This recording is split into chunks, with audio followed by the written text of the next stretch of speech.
مفتی صاحب تقویٰ کس طرح پیدا کیا جائے؟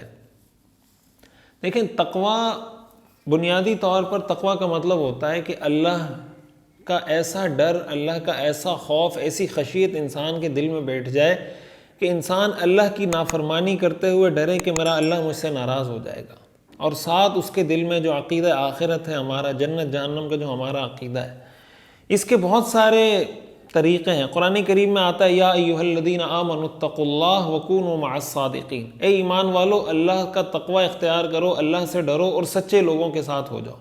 اب یہ جو دو چیزوں کو ایک ساتھ ملایا گیا ہے نا قرآن کی اس آیت میں، تو وہ مفسرین فرماتے ہیں کہ اس کا مطلب یہ ہے کہ تقوی کے حصول کا ایک ذریعہ ہے کہ صادقین، سچے لوگوں کے ساتھ بیٹھیں۔ اس کا مطلب یہ کہ آپ کو اگر تقوی چاہیے، ان لوگوں کی صحبت اختیار کریں، ان لوگوں کے ساتھ اٹھیں بیٹھیں، ان لوگوں کی خدمت کریں جن کو اللہ تعالیٰ نے یہ نعمت عطا کی ہوئی ہے، جن کو آپ سمجھتے ہیں کہ یہ متقی ہیں، یہ متبع سنت ہیں، یہ شریعت پر، قرآن حدیث پر عمل کرنے والے لوگ ہیں، ان کی صحبت میں بیٹھیں، ان کی مجالس میں بیٹھیں، جن کو ہم اہل اللہ کہتے ہیں، اللہ والے جن کو ہم کہتے ہیں۔ اور اہل اللہ کی مجالس میں جب بیٹھا جاتا ہے تو اہل اللہ کی مجالس میں بیٹھ کر ضروری نہیں ہے کہ وہ آپ کے سامنے کوئی بیان کریں۔ اہل اللہ اگر آپ کسی اللہ والے کی مجلس میں بیٹھتے ہیں اور وہ وہاں آ کے خاموشی سے بیٹھ کے آئے، 15 منٹ 20 منٹ بیٹھے چلے گئے، ان کی یہ جو صحبت ہے اس سے بھی اللہ تعالیٰ انسانوں کو فائدہ پہنچاتے ہیں۔ تو یہ جو طریقہ ہے نا، یہ ایک ایسا طریقہ ہے جو ایک تواتر کے ساتھ چلا آ رہا ہے۔ حدیث شریف میں اس کی بکثرت تائیدات موجود ہیں۔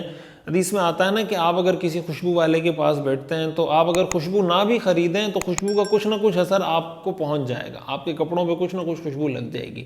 اور اگر کسی لوہار کے پاس بیٹھیں گے تو آپ اس سے کچھ نہ بھی خریدیں تو وہ جب لوہا پگھلا رہا ہوگا، آگ پہ اس کو تپا رہا ہوگا، تو کچھ نہ کچھ آگ کی چنگاری آپ کے کپڑوں کو بھی داغدار کر دے گی۔ تو صحبت کا اثر ہوتا ہے۔ تو تقوی کے حصول کا ایک ذریعہ، جو اہم ذریعہ ہے اور ایک مجرب طریقہ ہے، وہ یہ ہے کہ انسان اللہ والوں کی صحبت میں بیٹھے، ایسے اللہ والے جو مستند اللہ والے ہوں۔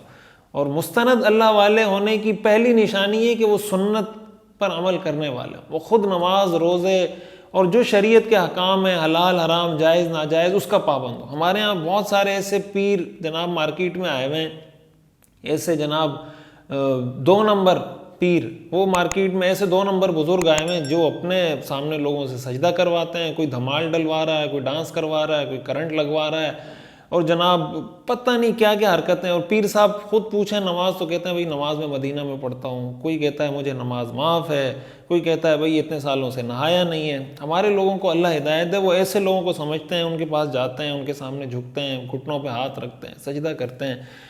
عجیب قسم کی جہالت ہے۔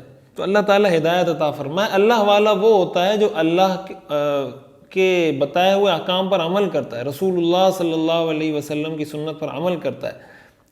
بزرگ ہمارے اکابر فرماتے ہیں کہ جو سنت پر استقامت ہے نا، ایک بزرگ کے بارے میں آتا ہے کہ ان کے پاس کوئی ان کے مرید بیٹھے ہوئے تھے اور کہنے لگے کہ حضرت میں نے تو آپ کے پاس اتنا عرصہ گزار دیا اور کوئی کرامت میں نے آپ کی نہیں دیکھی۔ تو انہوں نے فرمایا کہ کیا کوئی کام، جب جتنا عرصہ تم نے میرے پاس گزارا ہے، کوئی ایسا کام دیکھا ہے جو میں نے خلاف سنت کیا ہو؟ تو انہوں نے کہا نہیں۔ تو کہا اس سے بڑی کرامت کیا ہوگی؟ الاستقامت فوق 1000 کرام، استقامت 1000 کرامتوں پر بھاری ہے کہ آپ دین پر، سنت پر صحیح طریقے سے عمل کریں۔ تو ایسے لوگوں کو لازم پکڑ لیں، ان کی صحبت اختیار کریں، ان کی خدمت کریں، ان کے ساتھ محبت کریں، ان کے لیے دعا کریں، ان کے بیانات میں شریک ہوں، وغیرہ وغیرہ۔ تو انشاءاللہ اللہ تعالیٰ اس کی برکت سے ضرور، اور خود ظاہر ہے کہ عزم، ارادہ، نیت یہ تو ضروری ہے کہ ایسا نہ ہو کہ بس آپ کہیں کہ میں اللہ والوں کے پاس بیٹھ رہا ہوں، میں سود بھی کھاؤں تو مسئلہ نہیں ہے، میں جناب چوری بھی کروں تو مسئلہ نہیں ہے، زنا بھی کروں تو مسئلہ نہیں، اس لیے کہ اللہ والوں کے پاس بیٹھا ہوں۔ تو ظاہر ہے کہ پھر اس کا مطلب یہ کہ دل سے ارادہ ہی نہیں کیا آپ نے۔ تو یہ اس طرح ایک تو دل سے عزم ہو، نیت ہو، ارادہ ہو کہ میں نے متقی بننا ہے۔ پھر جو متقی بننے کے، جیسے قرآن کریم میں آتا ہے یا ایھا الذین آمنوا کتب علیکم الصیام کما کتب علی الذین من قبلکم لعلکم تتقون۔ انسان یہ نیت کرے، جیسے روزہ ہے، روزے کے بارے میں قرآن میں آتا ہے کہ اللہ تعالیٰ اس کی برکت سے تقویٰ عطا فرماتے ہیں۔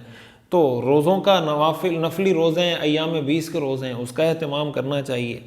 سنت پر جب آپ عمل کریں گے نا، رسول اللہ صلی اللہ علیہ وسلم، آپ یہ نیت کر لیں کہ میں نے سنت کے مطابق زندگی گزارنی ہے۔ جب سنت کے مطابق زندگی گزاریں گے انشاءاللہ آپ کو خود بخود تقوی نصیب ہو جائے گا۔ صاحب نے سوال کیا میری عمر 35 سال ہے، داڑھی میں کافی سفید بال ہیں، کیا میں اس کو کاٹ سکتا ہوں؟